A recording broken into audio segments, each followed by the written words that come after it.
Estamos ubicados en la sede de esta jornada de medicina ambiental, concretamente en el Salón Archanda del Hotel Gran Bilbao, una jornada organizada por ASIMI, es decir, por la Asociación de Salud y Medicina Integrativa, donde de hecho se están reuniendo un elenco de grandes especialistas con el objetivo de dar a conocer, por una parte, y debatir los beneficios indudables que proporciona la medicina integrativa para mantener el equilibrio entre nuestro bienestar físico, mental, social, evidentemente, situando siempre al ser humano en el centro de este proceso de sanación. Vamos a entrevistar precisamente, vamos a saludar, hola Teresa, hola, ¿cómo estás? A una de las ponentes que, de hecho, ya has intervenido, ¿verdad? Hace unos minutos en esta jornada. Teresa Lajo es médico especialista en endocrinología y nutrición, además de especialista en microbiota. Teresa, tu ponencia se ha centrado en concreto para explicar, para profundizar en el tema de la dieta rotatoria. Me gustaría, dado que esta entrevista luego van a verla muchas personas interesadas en el tema, que quizá no tienen muy claro ese concepto, ¿qué se entiende? ¿Qué es la dieta rotatoria? Pues es un tipo de alimentación que se emplea no solamente como tratamiento, sino también como diagnóstico en los pacientes, fundamentalmente con el síndrome de sensibilidad central, que es un abanico de enfermedades como fibromialgia, fatiga crónica, sensibilidad química y electrosensibilidad, y cuya nutrición es bastante difícil de manejar, y de hecho el inicio de la ponencia era cuando ya no toleras nada. Es decir, en una fase ya más avanzada de este proceso, ¿no? De hecho, lo que yo defiendo en la ponencia es que este tipo de alimentación tiene que empezar a implementarse desde un principio, cuando tú identificas los síntomas en estos pacientes, si no una dieta tan estricta como la dieta rotatoria, al menos sí una cierta rotación y diversificación de los alimentos, siempre pasando por el estudio y el tratamiento de la microbiota, para tratar de no tener que llegar al momento ese en el que ya los pacientes no toleran nada. Claro, Teresa, ¿desde cuándo, es decir, haceros un poco de historia, desde cuándo vosotros, los especialistas, estáis trabajando ese concepto de dieta rotatoria? ¿Es algo antiguo? ¿Es algo que se descubrió hace mucho tiempo? Es decir, ¿cuál es la cronología de este concepto? Como decía en la ponencia, lo inventó un alergólogo allí por 1940 y tantos, o sea que el concepto de la dieta rotatoria es muy antiguo. Sí. Lo que pasa es que es verdad que tampoco ha evolucionado tanto, y como decía algún compañero después, son dietas muy difíciles de entender por el paciente, muy difíciles de poner a cabo, y en el que por desgracia hay pocos nutricionistas formados, por lo menos en este país. Claro, no, esa era la pregunta, es decir, a nivel de formación profesional, ¿a qué nivel estamos? En pañales. Los americanos, yo aprendí esta dieta dando charlas con mi amiga y maestra en el tema de medicina ambiental, con Pilar Muñoz Calero, dando charlas en los hospitales públicos madrileños y centros de salud, y ahí es cuando realmente aprendí, haciendo la formación de la Academia Americana de Medicina Ambiental, que son ellos los que la pusieron, los que más han escrito. De hecho, todos los libros y toda la formación está en inglés, porque hay poca formación en España sobre la dieta rotatoria. Claro, y antes de entrar más a fondo en algunos temas interesantes dentro de ese concepto, ¿qué expectativas tenéis vosotros para que ese concepto de dieta rotatoria se vaya implementando más? Porque evidentemente entiendo que hay muchos pacientes que pueden beneficiarse, ¿no?, de este tipo de dieta. Sí, pero en realidad poca, quiero decir. Es más importante otros conceptos de los que he estado hablando, relativos al manejo del intestino y al manejo de la reintroducción de los alimentos en forma rotatoria, que el concepto de dieta rotatoria como tal. Claro. Sí, es interesante que nos expliques, aunque sea a grandes rasgos, cómo funciona. La dieta rotatoria es una dieta que al final se basa en que cuando tú repites un alimento generas sensibilidad al mismo, y cuando lo espacias generas tolerancia. Es decir, empiezas a tolerar alimentos que antes no tolerabas. Con lo cual hay una serie de familias de alimentos, es que tiene su complicación para decirlo en 2 minutos, de verdad, es que sí, entiendo, muy complicado. Entonces, se trata de determinar familias de alimentos que tienes que rotar cada 4 días, es decir, no repetir el alimento en 4 días, un alimento determinado, y la familia de alimentos en 2 días tiene unas reglas, o sea, es una cosa como muy estandarizada. Es muy complejo. En todo caso, en fin, tus palabras nos sirven para hacernos, aunque sea una ligera idea. Claro, ¿qué perfil de pacientes pueden beneficiarse, digámoslo así, de esta dieta rotatoria? Los pacientes con sensibilidades alimentarias y fundamentalmente aquellos que te vienen a la consulta diciendo es que ya cualquier cosa me sienta mal. Claro, sensibilidad alimentaria. No sé si el concepto como tal es nuevo o hasta qué punto se puede diagnosticar en un paciente que tiene tal o cual sensibilidad a nivel alimentario. Ese es otro de los temas absolutamente controvertidos. De hecho, lo he abordado desde la controversia y desde la duda, porque muchos colegas míos no reconocen para nada el término de sensibilidad alimentaria, para nada. Ya van reconociendo un poquito la sensibilidad al gluten no celíaca, porque se han dado cuenta de que hay pacientes que, aunque no tengan un diagnóstico, digamos, de laboratorio o anatómico en el caso de las biopsias, o incluso genético de susceptibilidad, sí que es verdad que le retiras el gluten y hay mucha sintomatología que remite, y a eso le hemos llamado sensibilidad al gluten no celíaca. Pues igual que existe esta sensibilidad, fruto, en mi opinión, de un intestino permeable, existe otro tipo de sensibilidades alimentarias cuyo diagnóstico es verdad que estamos trabajando. Hoy comentaba yo que se van a empezar a implementar, que hay en algunos sitios de Estados Unidos ya lo están haciendo, test de sensibilidad celular, es decir, de exposición a linfocitos de los alimentos, test de sensibilidad celular no oral, es decir, no por IgG, sino por exposición a linfocitos, insisto, de alimentos. Bueno, que yo espero que estos sean más aceptados y que nos den unas pistas más exactas. Pero a día de hoy está bastante controvertido la sensibilidad, los test diagnósticos de sensibilidad alimentaria. No obstante, vemos que existe, con lo cual hay muchas veces que, o bien porque estamos haciendo una dieta para el sobrecrecimiento bacteriano o para la disbiosis tipo Wagen-FODMAP, o cualquier otra dieta para el sobrecrecimiento bacteriano, que para mí es la base de las intolerancias alimentarias, o bien porque estamos haciendo este tipo de dieta, o bien porque hacemos otra dieta de exclusión basándonos en la sensibilidad alimentaria, la hayamos diagnosticado como la hayamos diagnosticado, hay que excluir una serie de alimentos. Y lo que intenta la dieta rotatoria es no excluirlos, sino rotarlos. Y para mí, por ejemplo, en el caso del SIBO, del sobrecrecimiento bacteriano, es una forma de, después de quitar durante un tiempo limitado los alimentos, reintroducirlos rotándolos para volver a tener esa tolerancia a los alimentos a los cuales teníamos una sensibilidad. Importante, y lo he repetido mil veces en la charla, diferenciar entre sensibilidad y alergia.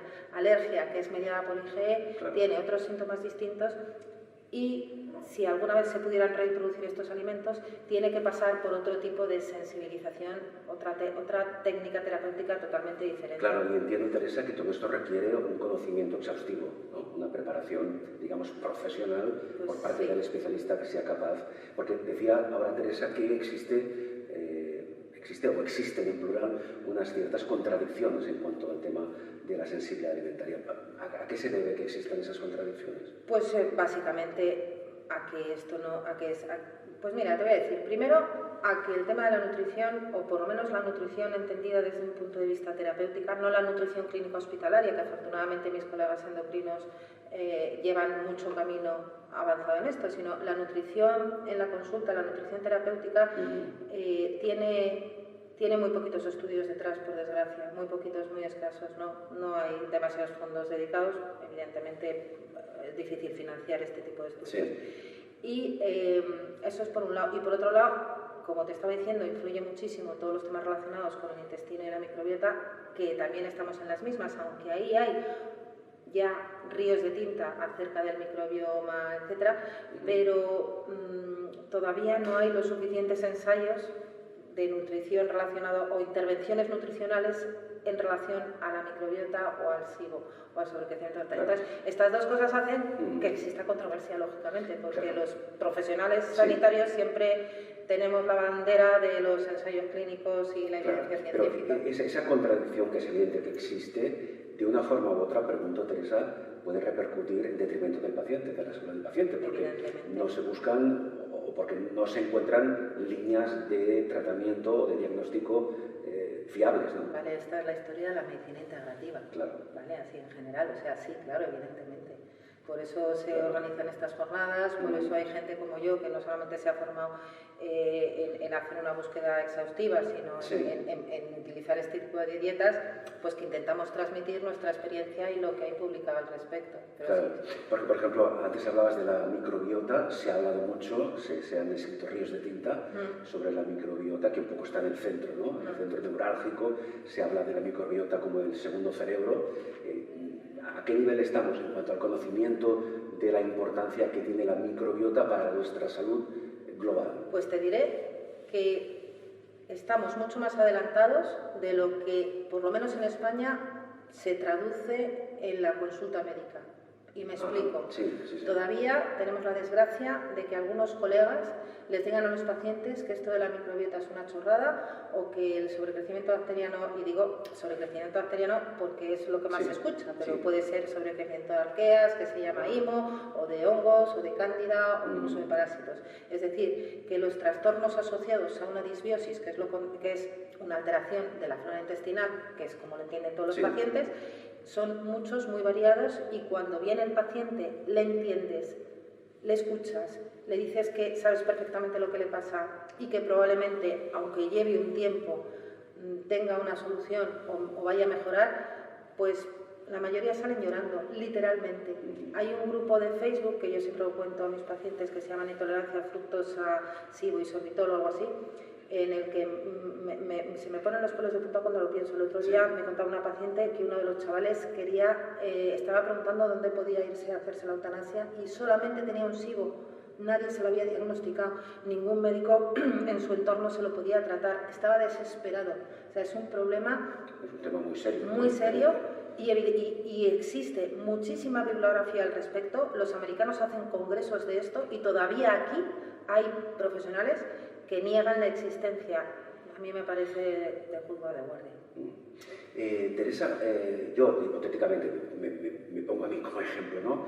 Yo creo que tengo una sensibilidad alimentaria. ¿Cómo puedo saberlo? ¿Qué síntomas me puede producir esta sensibilidad alimentaria a determinado alimento o grupo de alimentos? Pues te puede producir desde molestias digestivas, que es lo más reconocido, pero también dolores de cabeza, problemas dermatológicos, picor, alteraciones psiquiátricas, sensación de somnolencia después de una comida, hipertensión. He tenido yo pacientes que me han venido por crisis hipertensivas después de una comida y era una sensibilidad alimentaria. Claro, pero estás hablando desde síntomas muy leves a otros que pueden ser muy serios. Sí. Claro, yo como paciente, digámoslo así, entiendo que no estoy capacitado para saber qué alimento o qué grupo de alimentos me producen esta sensibilidad alimentaria. Entonces, ¿cuál sería el siguiente paso que tendría que dar?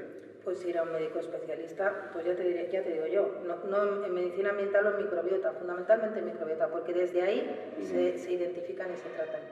Claro. Un concepto muy importante, del cual también se ha hablado mucho y se sigue hablando, y no sé si también en este caso genera ciertas controversias, es el tema de la llamada detoxificación. ¿Cuál es ese concepto? ¿Para qué sirve? ¿Qué utilidad tiene? A mí ese no me genera ninguna controversia, la verdad. A mí no, personalmente.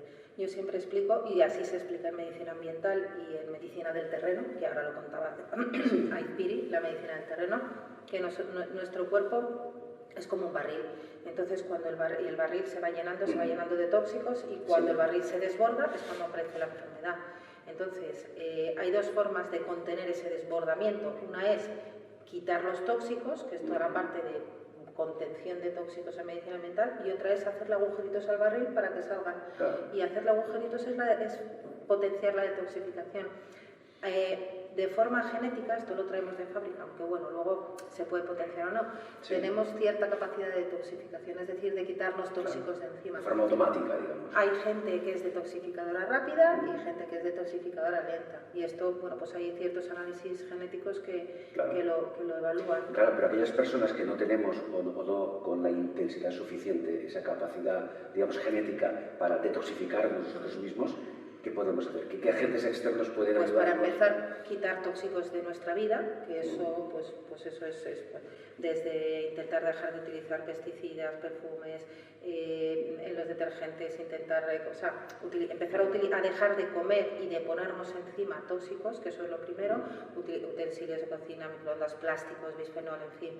Entonces, esto es para... Pero estás dibujando, perdona, un escenario que nos rodea por todas partes. Sí, claro, pero es que por algún sitio que hay que empezar. Claro. Entonces, desde empezar a cuidarnos más, o sea, a pensar que realmente tenemos un problema inmenso por los tóxicos, hasta aprender a detoxificar. El ayuno es una forma de detoxificar maravillosa, y luego hay suplementos que apoyan la detoxificación a base que estimulan la glutatión, vitaminas, en fin. Bien, el tema del ayuno generaría otro tipo de controversia, porque hay muchos profesionales a favor y muchos en contra.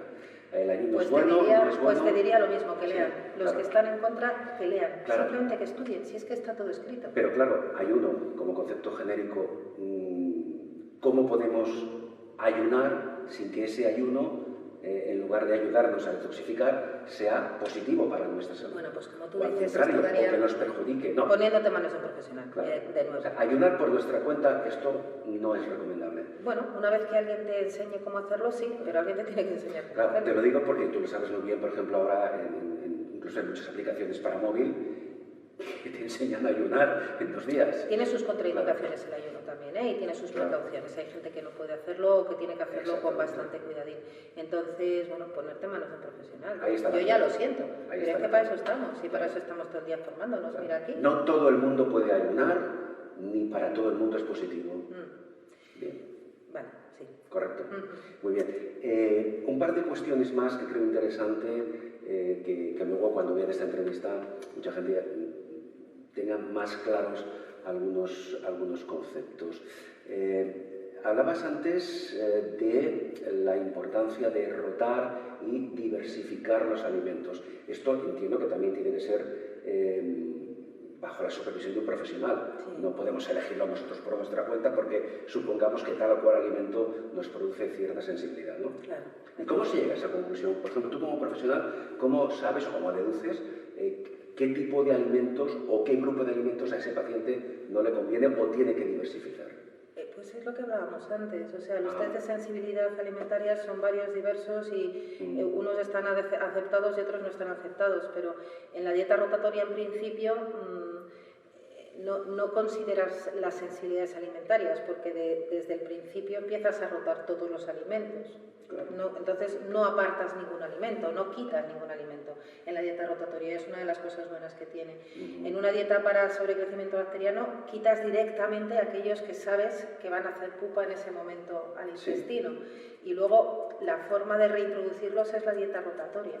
O sea, cuando yo te decía antes lo de la importancia de rotar y diversificar, me refiero a que cuando una persona nota, esto me hace daño, esto me hace daño, tú vas notando que te hace daño. ¿Por qué te hace daño? Porque aquí te lo tomas, porque te sientes lleno, tienes ganas de vomitar, te da náuseas incluso oler esa comida, entonces te quedas al final con el pollo y el arroz, que es lo más típico, y al final de tanto tomar, te digo pollo y arroz, como te puedo decir, pavo, que ya nos ha dicho el doctor Azpiri que ni se nos ocurra, que carne y queso. Me da igual, no suele ser muy común, pero te quedas tomando 2 o 3 alimentos y al final te sensibilizas a esos alimentos. ¿Por qué? Pues porque ya tienes un terreno, un microbioma, etcétera, etcétera, un intestino permeable que hace que te sensibilices a los alimentos. Entonces, es muy importante rotar y diversificar, porque además bueno, pues hay que comer prácticamente de todo. Yo hay 2 o 3 alimentos que no creo, por ejemplo, los procesados, los azúcares, etcétera, pero el resto de la alimentación pues tiene que ser variada, evidentemente. Sin duda.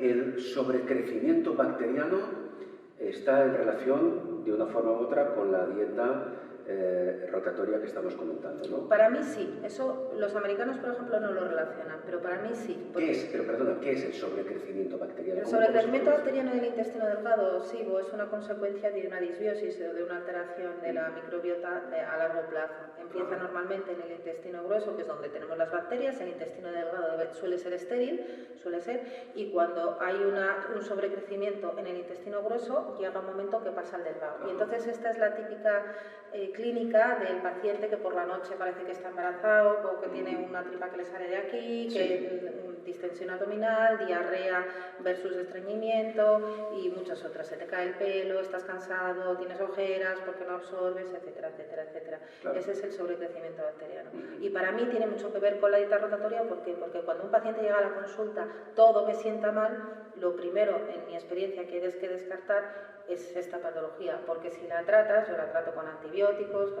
herbáceos y evidentemente luego después con probióticos, el paciente empieza a tolerar mucho mejor cierta alimentación. Entonces, para mí es lo primero. Claro, vamos a concluir volviendo al tema de la microbiota. Evidentemente, esta entrevista tiene un carácter divulgativo, va a llegar a muchas personas. Está claro, como decía Teresa, que lo importante siempre es consultar con un profesional que conozca el terreno, digámoslo así, en orden práctico. Pero, ¿qué reflexión o qué comentario nos darías, Teresa, para que dentro de nuestras posibilidades, digamos, entre comillas, como pacientes, intentemos mantener nuestra microbiota en el mejor estado posible? ¿Qué podemos hacer? Algo que esté a nuestro alcance. Joder, pues eso pregúntaselo a Espiri, que nos ha dado, una pista maravillosa, que se lo pregunta luego en la entrevista. En mi modesta experiencia, hacer una dieta variada, lo más variada posible, fundamentalmente a base de verdura, legumbre, fruta, un par de piezas al día, pescado de calidad, carne de calidad, huevos, o sea, proteína de calidad, metiendo un mínimo de unos 50-60 gramos de proteína al día, y evitar evidentemente todos los procesados que podáis, si fuera posible ecológico para quitarnos los pesticidas de encima, fruta de temporada y muy variada y muy variada y muy diversificada, y no repetir todos los días. Por ejemplo, no tomas gluten, pues por ejemplo, pues no tomes trigo sarraceno todas las mañanas, trigo sarraceno rótalo, y tomas un día trigo sarraceno, otro día mijo, otro día avena sin gluten, otro día no metes ningún cereal y tomas proteína por la mañana. En fin, no comer siempre lo mismo y diversificar lo más posible. Claro, esta jornada que estamos ahora compartiendo, jornada de medicina ambiental, ¿cómo la valoras tú desde tu punto de vista profesional? ¿Qué importancia tiene el encuentro, aquí en este caso en Bilbao, de este grupo de profesionales que estáis comentando, que estáis debatiendo sobre todo este tema? ¿Cómo lo valoras tú? Fundamental. Estamos contando una serie de cosas todos nosotros, lo que he contado yo está muy enfocado a intestino y a nutrición, y es como más específico, más práctico para alguien que se quiera poner a trabajar ya. Pero lo que acaba de contar mi compañero de la toxicidad ambiental a la que estamos siendo sometidos ha sido increíble. Ahora mi compañero Sergio está hablando del tema cardiovascular, que también ahora es un problemón, siempre lo ha sido, pero ahora mucho más. Mar va a hablar del autismo y su implicación con todo esto y con las micotoxinas. En fin, y luego no sé si me dejó alguien, creo que no, y Marisa del tema del diagnóstico de las micotoxinas. Me parece que es maravilloso. Además son todos amigos profesionales increíbles. Y necesitamos mucha... Pilar, por Dios, Pilar, que es que no está aquí, pero que es una intervención online. Pilar Muñoz. Sí, que es la que empezó con todo esto, es la pionera. Me parece que la labor de concienciación acerca de la medicina ambiental siempre se va a quedar corta, por desgracia. Nos moriremos tú y yo y no se habrá conseguido ni la mitad de todo lo que se tiene que conseguir. Bueno, en todo caso celebramos que se realicen y que se promocionen jornadas como esta, porque en este caso, nunca mejor dicho, el conocimiento no ocupa lugar y tenemos todavía, Teresa, mucho que aprender. Tenemos todavía mucho que aprender y mucho terreno en el que avanzar, ¿verdad?, en el concepto de medicina ambiental. Teresa Lajo, muchísimas gracias. Nada. Teresa Lajo es médico especialista en endocrinología y nutrición y especialista en microbiota.